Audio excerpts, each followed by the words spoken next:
So hello all, welcome to All About Stocks Academy. क्या आपके साथ कभी ऐसा हुआ है कि ऑप्शन का ट्रेड लिया, डायरेक्शन आपके सही गया, तब भी आपको यहाँ पे लॉस हुआ? अगर आपके साथ मोस्टली ऐसा हो रहा है तो यहाँ पे आपको ऑप्शन ग्रीक्स की नॉलेज होनी ज़रूरी है, क्योंकि ऑप्शन की प्राइसिंग ऑप्शन ग्रीक से ही डिसाइड होती है। जब तक आप ऑप्शन ग्रीक्स को सही तरह नहीं समझेंगे तब तक मोस्टली बिगनर्स जो होते हैं वो ऑप्शन बाइंग में खासकर पैसा लूज़ करते रहते हैं, और यहाँ पे कई कई बार स्पाइक्स में या कई बार मार्केट की मूवमेंट में वो एक बिग चंक ऑफ लॉस कर देते हैं। तो आप जान रखते हैं कि और ये ऑप्शन ग्रीक्स होते क्या हैं। ऑप्शन ग्रीक्स जैसे कि चार तरीके के होते हैं, बट लेकिन पांचवा जो ऑप्शन ग्रीक है वो कभी कभार इम्पैक्ट करता है। तो मैं बात कर रहा हूँ यहाँ पे डेल्टा, गामा, वेगा, थीटा, और जो पांचवा ग्रीक जो कि इतना ज़्यादा इम्पैक्टफुल नहीं होता है रेगुलर बेसिस पे, लेकिन जब इम्पैक्ट देता है जब इंटरेस्ट रेट चेंज हो। तो अब हम आज इन पांचों को एक बार देखेंगे। तो फर्स्ट आता है डेल्टा। देखिए, डेल्टा होता है rate of change of premium of the underlying asset. तो मैं बात करूंगा निफ्टी की। अगर निफ्टी एक पॉइंट से बढ़ती है तो आपका जो ऑप्शन का स्ट्राइक प्राइस है वो किस टाइप से बढ़ता है। तो यहाँ पे at the money, in the money और out of the money option की आपको नॉलेज होनी चाहिए। आपको अगर इसके बारे में डिटेल जाननी है तो डिस्क्रिप्शन बॉक्स में उसका लिंक है, आप पहले इन तीनों को स्टडी कर सकते हैं। तो पहली बात, तो एट द मनी ऑप्शंस में डेल्टा होता है 0.5, मतलब कि अगर निफ्टी एक पॉइंट से बढ़ेगी तो स्ट्राइक प्राइस जो है हमारी उसका प्रीमियम 0.5 से बढ़ेगा। जैसे जैसे हम इन द मनी जाते हैं ये 0.5 से 0.6, 7, 8, 9 और 1 तक चला जाता है। तो आप जितना इन द मनी पोजीशन लेंगे यहाँ पे डेल्टा उतना ही हाई होगा, और जितना आप आउट ऑफ द मनी जाएंगे तो डेल्टा उतना कम होता जाएगा। जैसे कि आउट ऑफ द पोजीशन में 0.1, 0.2, 0.3 चला जाता है। तो अब बात यहाँ पे ये बोलने वाली है कि अगर आपको पोजीशन लेनी है तो लेनी कहाँ है। देखिए, आप एक एग्रेसिव ट्रेडर हैं तो आपको यहाँ पे ध्यान रखना है कि आप एट द मनी या इन द मनी में काम करें, मतलब कि डेल्टा 0.5, 0.6, 0.7 या 0.8 में काम करें। नहीं तो यहाँ पे आप को एक बिग मूव की बहुत ज़्यादा ज़रूरत पड़ेगी, क्योंकि अगर आपका डेल्टा 0.2 या 0.3 हुआ तो मूवमेंट अगर बड़ी नहीं हुई तो बिलीव मी यहाँ पे आप अपना ऑप्शन का प्रीमियम जो है लूज करेंगे। इसलिए out of the money options suggest किए जाते हैं कि आप ना लें, क्योंकि वहाँ पे एक बिग मूव की ज़रूरत है, जबकि इन द मनी या एट द मनी ऑप्शंस में आपको बहुत अच्छे रिटर्न्स मिल जाते हैं जब भी एक ठीक ठाक सा मूवमेंट आ भी जाए। तो होप डेल्टा क्लियर है, that is rate of change of premium. अब बात करते हैं नेक्स्ट ग्रीक की, दैट इज गामा।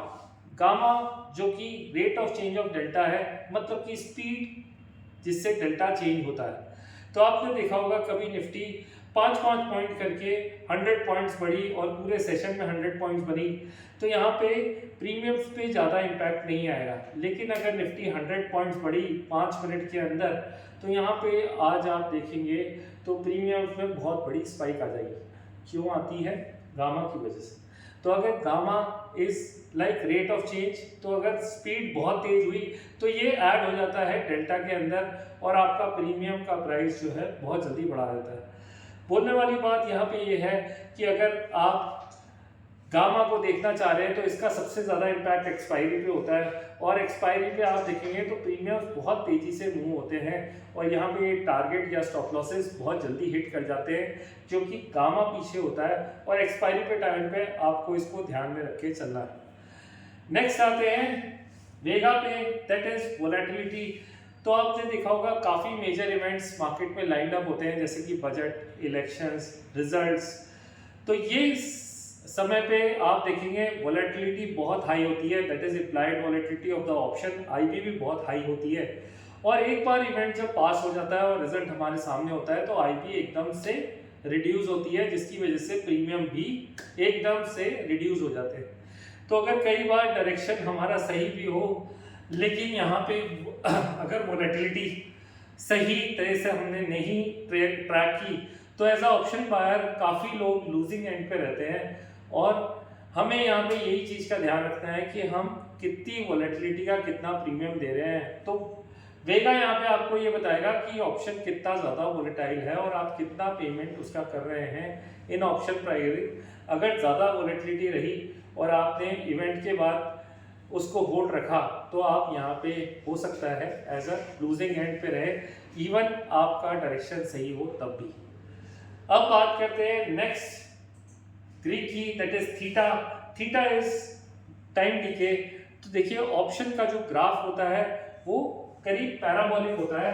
तो मैं यहाँ पे आपको ये बताना चाह रहा हूँ, जैसे जैसे ऑप्शन एक्सपायरी की तरफ बढ़ते हैं तो यहाँ पे ग्राफ जो है पैराबोला की साइड बढ़ता जाता है।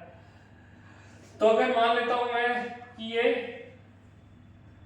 30 डेज ऑफ टू एक्सपायर है, तो यहाँ पे आज आप देखेंगे ऑप्शन का प्रीमियम जो है काफी मैक्सिमम है, लेकिन अभी ओनली 10 डेज टू एक्सपायर है। तो यहाँ पे आज आप देखेंगे 10 डेज के बाद ये बहुत तेजी से नीचे जा रहा है। इट शोज कि यहाँ पे जैसे जैसे टाइम बीतता है ऑप्शन के प्रीमियम कम होते जाते हैं और मेल्ट होते जाते हैं। तो आपको ये चीज़ का ध्यान रखना है कि अगर मेरा ऑप्शन का थीटा 5 है तो यहाँ पे आज आप देखेंगे हर दिन पास होएगा तो उसमें से प्रीमियम 5 रिड्यूस होता जाएगा। तो अगर 100 का प्रीमियम है मान लेते हैं इसमें, तो 5 रिड्यूस हो जाएगा तो 95 का एक दिन में बच जाएगा। तो सेम में हर दिन पास होएगा तो थीटा का वैल्यू भी बढ़ता जाएगा और डीके भी बढ़ता जाएगा। तो एज अ ऑप्शन बायर आपको ये चीज़ का ध्यान रखना है कि आप एक्सपायरी से पहले अपने ट्रेड्स रोल ओवर कर दें और प्रॉपरली थीटा को मैनेज करें। नहीं तो काफ़ी लोग ऑप्शन बाइंग में पैसा क्यों लूज़ करते हैं, क्योंकि उनको एक्सपायरी पे अपने ट्रेड्स को मैनेज करना नहीं आता। तो last but not the least अब आते हैं हम रो पे।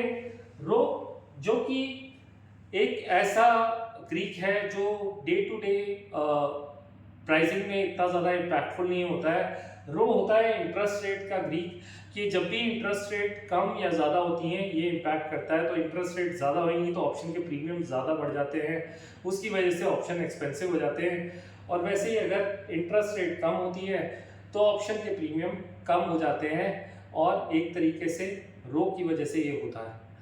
तो यहाँ पे आज होपफुली आपको समझ आया होगा कि ऑप्शन की प्राइसिंग हम कैसे आइडेंटिफाई करते हैं और हमें किन बातों का ध्यान रखना चाहिए सो दैट हम ऑप्शन में प्रॉपरली ट्रेड कर सकें।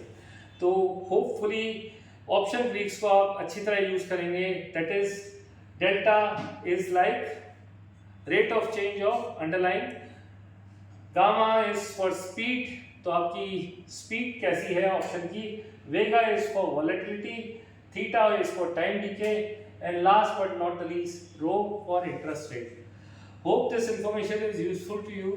और अगर आप ऐसी इंफॉर्मेशन और देखना चाहते हैं तो please subscribe as well as comment us. Thank you very much for watching and bye for now.